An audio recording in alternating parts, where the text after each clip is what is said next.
नमस्कार दोस्तों, आज फिर आपका स्वागत है क्राउन इमिग्रेशन के यूट्यूब चैनल पर। तो आज की ये सक्सेस स्टोरी है, शेंगन का स्टडी वीज़ा आया है और बच्चे ने काफ़ी स्ट्रगल की है इस वीज़ा को लेने के लिए। ये तो एक केस है हमारे पास आया। ऐसे जो केसेस होते हैं, मतलब आप जो फ़ॉरेन का ड्रीम रखते हैं ना, फ़ॉरेन में जाना है, अगर 100 स्टूडेंट्स हैं तो ऐसी जो चीज़ें हैं आप ये लेकर चलिए, मोर देन 50 से ज़्यादा स्टूडेंट्स के साथ हैपनिंग होती है। अभी पेरेंट्स और बच्चा यही समझता है कि अगर उसने वीज़ा अप्लाई कर दिया है तो उसको 100% अभी वीज़ा मिल ही जाएगा। अभी पीछे वाली कहानी क्या है वो किसी को मालूम नहीं है, लेकिन हम पीछे वाली चीज़ ज़रूर बताते हैं कि नंबर ऑफ़ रिजेक्शंस आती है कंट्रीज़ के अंदर। कोई भी कंट्री है, चाहे कनाडा, चाहे यूएस, व्हाट्सएवर कंट्री है, बट उसको किसी ने डिस्कस नहीं करना है इन मंचों के ऊपर। बट हमारा ऑलवेज़ यही कोशिश रहती है कि हम टू द पॉइंट बताएं, फैक्ट बताएं, ताकि लोगों को और अच्छी अवेयरनेस आए। तो बहुत ही इंटरेस्टिंग केस है। लड़के का नाम अमृत है, ये अमृतसर के रहने वाले हैं। हमें इन्होंने कैसे फाइंड आउट किया, इनसे पूछेंगे। एक्सपीरियंस हमारे साथ कैसा रहा वो भी इनसे पूछेंगे। और कितने वरिड थे, ये तो था ही था, इनकी माताजी उससे ज़्यादा वरिड थी, क्योंकि जो प्रीवियस इनका एक्सपीरियंस रहा है कुछ गलत एजेंट्स के साथ, तो उसके कारण अगर जो हमारे साथ जैसे हमारी कंपनी के पास भी आता तो वो भी वरिड रहते हैं कि ये इन्होंने भी ऐसा ही काम करना है। तो पहले प्रोफाइल बताऊंगा। बच्चे की एज 21 है, ह्यूमैनिटी का स्टूडेंट है। इसने 10th की हुई है, 54% अप्रॉक्स है, और 12th 59% है बच्चे ने ह्यूमैनिटी आर्ट्स के साथ। और बच्चे ने 4 टाइम्स IELTS अटैम्प्ट किया है, और लास्टली जो इसने अपने ओवरऑल 6 बैंड लिए थे। उसके बाद ड्रीम हर एक बच्चे का है कनाडा जाना, US जाना। तो वहाँ पर इसने अप्लाई किया। वहाँ पर क्या हैपनिंग हुई है, रिजेक्शन ही देखने को मिली है।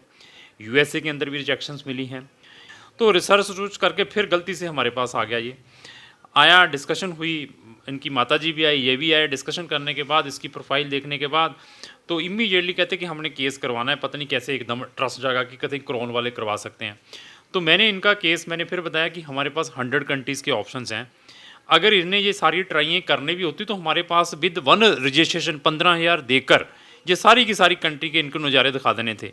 लेकिन मैंने इस केस को वहाँ डालने की कोशिश करनी थी जहाँ पर रिजल्ट्स आ पाएँ। तो हमारे पास आया, मैंने इसको कंट्रीज़ रिकमेंड की, नीदरलैंड और एक और कौन सी कंट्री थी, नीदरलैंड और जिसमें एडमिशन रिजेक्ट हुआ था, फिनलैंड एंड नहीं, डेनमार्क, नीदरलैंड और फिनलैंड, ये 3 कंट्रीज़ रिकमेंड की। और मैं ऑलवेज़ मैंने फिर बताया we are not depend on single country, कि हमने एक कंट्री में डाल दिया तो बाद में हम बैठे रहें साइलेंट। तो नीदरलैंड में एडमिशन नहीं आ पाया इस साल। उसका रीज़न क्या रहा कि इस साल नीदरलैंड बता दिया, फिनलैंड का एडमिशन नहीं आ पाया, क्योंकि फिनलैंड ने इस साल जितने बच्चे 60% से कम थे उनको एडमिशन्स नहीं दिया, और पिछले साल 50% वालों को भी मिल गया। चलो, डेनमार्क में डाला। डेनमार्क में एप्लीकेशन फ़ीस भी गई थी कि नहीं? हाँ, डेनमार्क में डाला तो डेनमार्क में भी इसको एडमिशन नहीं मिल पाया, बीइंग ए ह्यूमैनिटी स्टूडेंट। और उस टाइम मैक्सिमम वहाँ के कॉलेजेस बंद हो चुके थे। सितंबर इनटेक में जाना था, जो हमारे पास था वहाँ पे भी इसका एडमिशन रिजेक्ट आया, वो भी इसके साथ शेयर की। फिर लास्टली नीदरलैंड में डाला बच्चे का, तो नीदरलैंड में इसका एडमिशन आया है, सक्सेसफुली वीज़ा आया है। तो थोड़ा सबसे पहले मैं आपका स्वागत करता हूँ अमृत जी। तो सबसे पहले आप अपना वीज़ा दिखाइए इनको। हाँ, कौन सी कंट्री का है आपका? नीदरलैंड। कौन सा वीज़ा है जी? Study visa. तो सबसे पहले एक जनरल डिस्कशन करेंगे। आपको हमारे बारे में कहाँ से पता चला? यूट्यूब तो ही पता लगा ਤੁਹਾਡੇ ਬਾਰੇ। अच्छा, तो यूट्यूब में आपने क्या देखा? यूट्यूब ਤੇ ਤੁਹਾਡੀ ਵੀਡੀਓ ਸਰਚ ਕਰਦੇ ਰਿਜੈਕਸ਼ਨ ਬਾਰੇ, अच्छा अच्छा। ਤੇ ਤੁਹਾਡੇ ਕੋਲ ਮੈਂ 2019 ਚ ਵੀ ਵਿਜ਼ਿਟ ਕੀਤਾ ਸੀ। ਠੀਕ ਤੁਸੀਂ ਹੈ। ਉਦੋਂ ਮੈਨੂੰ ਜਰਮਨੀ ਸੁਜੈਸਟ ਕੀਤਾ ਸੀਗਾ, ਤੇ ਉਸ ਤੋਂ ਬਾਅਦ ਫਿਰ ਮੈਂ ਕੀਤਾ ਨਹੀਂ, ਮੈਂ USA ਲਈ ਕਰ ਦਿੱਤਾ ਸੀਗਾ, ਕਿਉਂਕਿ ਇੰਨੀ ਨੌਲੇਜ ਨਹੀਂ ਸੀ, ਜਰਮਨ ਬਾਰੇ ਕੀਤਾ नहीं। फिर रिजेक्शन लास्ट से ਹੁਣ ਤੁਹਾਡੇ ਕੋਲ। तो आपने जो अपने रिजेक्शंस बताई है कनाडा की और आपने USA की, वो हमारी कंपनी के थ्रू अप्लाई किया था या अनदर कंसल्टेंट? नहीं सर, वो डिफरेंट कंसल्टेंट, तीनों डिफरेंट कंसल्टेंट सीगे। अच्छा, तीनों भरी का आपने चेंज किया। हाँ जी। आपने UK के लिए भी अप्लाई किया था, वहाँ से एडमिशन नहीं आ पाया या वहाँ पे क्या हैपनिंग हुई थी? वहाँ पे सर एडमिशन ही नहीं आ पाया। तो आपने कनाडा के बारे में बताया था कि टूरिस्ट वीज़ा, क्या मार्केट के अंदर कनाडा के टूरिस्ट वीज़ा के बारे में लोग काउंसलिंग करते हैं? सर वो ਇੱਕ ਏਜੰਟ ਨਾਲ ਗੱਲ ਕੀਤੀ ਸੀਗੀ ਤੇ ਉਹ 30 ਲੱਖ ਰੁਪਏ ਮੰਗਦਾ ਸੀਗਾ ਟੂਰਿਸਟ ਵੀਜ਼ਾ ਦਾ। ठीक ਫਿਰ ਉਹ ਵੀ ਕਹਿੰਦਾ ਨਹੀਂ ਹੋ ਪਾਉਣਾ ਨਾ, ਕਿਉਂਕਿ ਰਿਜ਼ਲਟ ਹੀ ਨਹੀਂ ਆ ਰਹੇ ਸੀ ਕੈਨੇਡਾ ਦੇ, ਨਾ ਟੂਰਿਸਟ ਵੀਜ਼ਾ ਦੇ ਸਟੱਡੀ ਵੀਜ਼ਾ ਦੇ। तो जब आप हमारे पास 2019 में आए थे, मैंने आपको काउंसलिंग दी थी, आने के बाद क्या कभी हमने आपको दोबारा फ़ोन किया हो आ जाओ हमारे पास? नहीं सर, कोई फ़ोन नहीं, मैं आप ही दोबारा विजिट किया ਸੀਗਾ। और उसके बाद आपने हमारी काउंसलिंग लेने के बाद अनदर कंसल्टेंट के थ्रू अप्लाई किया? हाँ जी, अनदर तो किया सीगा। आपको ऐसा कभी लगा है कि हमारे पास जब आए थे हमारा स्टाफ धड़ाधड़ आपको फ़ोन कर रहा था, आइए हम आपका केस करेंगे, कुछ ऐसा? नहीं सर, मगर कोई फ़ोन भी नहीं, कुछ भी नहीं करते। ठीक है। जब आप हमारे पास आए, आने के बाद हमने आपको कौन सी कंट्री से रिकमेंड की? आपने sir Netherland, Finland and Denmark तो सजेस्ट। अभी जो सक्सेसफुली वीज़ा कौन सी कंट्री का है? नीदरलैंड। जब आप हमारे पास आए थे, क्या हमने आपको कोई गारंटी दी थी कि ग्रंटेड हम करा के देंगे काम आपका? नहीं सर, कोई गारंटी नहीं दी थी, पर आपने कहा था यहाँ इन कंट्रीज में केस हो जाएगा। ठीक है।